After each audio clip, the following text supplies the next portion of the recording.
Mais bien sûr qu'on en a les moyens. On met des milliards d'euros dans la politique de la ville, dans les quartiers populaires. Mais il faut une responsabilité aujourd'hui administrative et pas seulement pénale face au narcotrafic.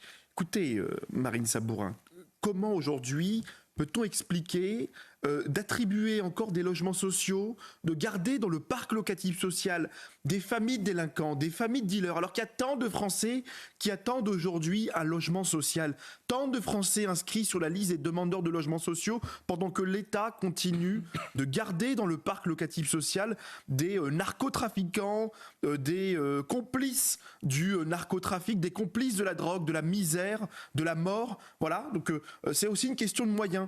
C'est pas mettre plus d'argent, mais c'est de mieux répartir les moyens dans les quartiers populaires. Dans ce sujet, on parle de travaux de réhabilitation, c'est bien, mais est-ce que ça peut concrètement changer quelque chose ?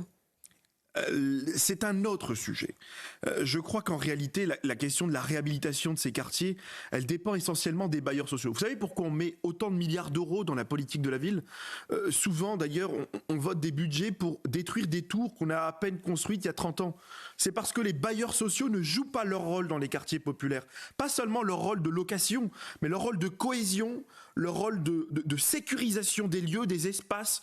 J'entendais tout à l'heure la ministre de la Ville dire on va mettre plus d'argent, comme on le fait depuis maintenant 30 ans, 90 milliards d'euros au titre de la politique de la ville versée dans les quartiers populaires. Mais les Français qui se lèvent tôt, le Nicolas qui paye, est-ce qu'il accepte, lui, de mettre plus d'impôts ? Est-ce qu'il accepte de payer plus pour des gens qui ne veulent pas leur bien au quotidien, notamment pour ces caïds, ces narcotrafiquants qu'il faut impérativement exclure du parc social ?